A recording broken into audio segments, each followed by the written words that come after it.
যাবে, যিনি আমাদের জন্য এত দরদ দেখাচ্ছেন যে ভারতবর্ষের মুসলমানদের অকাপকে সুরক্ষিত করার জন্য নাকি এই আইন তৈরি করা হয়েছে।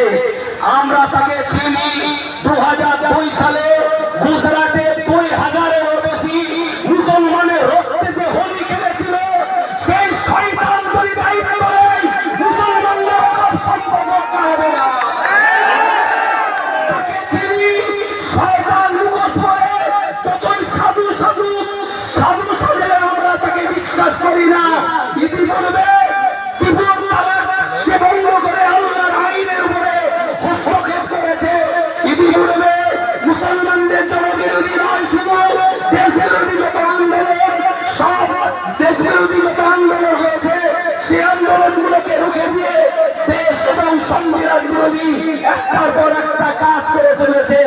আমরা আজকে জাতি ধর্ম দলমত নির্বিশেষে প্রয়োজনে সময় শুরু নয়, প্রয়োজনে রক্ত দিয়ে এমনকি জীবন দিয়ে আমরা আমাদের অস্তিত্ব টিকিয়ে রাখার এই লড়াই চালিয়ে যাব। এটা শুধু অকাপের লড়াই নয়, মনে রাখবেন মুসলমানদের টিকে থাকার লড়াই। অকাপ আইনটাকে তারা যদি বলবান করে বাস্তবায়ন করতে পারে, আগামী দিন ইউনিফর্ম সিভিল কোড এনে এক দেশ এক আইন করতে যাবে এবং সংবিধানকে পুরো আঙুল দেখিয়ে তারা এমন একটা দেশ তৈরি করতে চাইবে যে দেশে মুসলমানদের ভোটাধিকার থাকবে না। এ দেশটাকে ধ্বংসের দোরগোড়ায় পৌঁছে দিচ্ছে, জাহান্নামে নিয়ে যাওয়ার চেষ্টা করছে।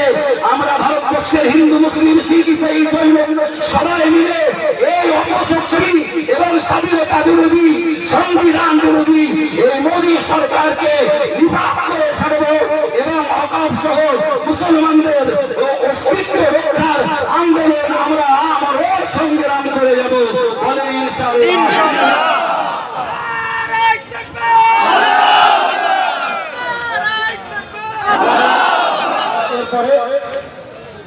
আমাদের পরে জনাব মাওলানা শাহনাজ হোসেন 2 মিনিটের জন্য তারা বক্তব্য রচনা করে দিচ্ছে।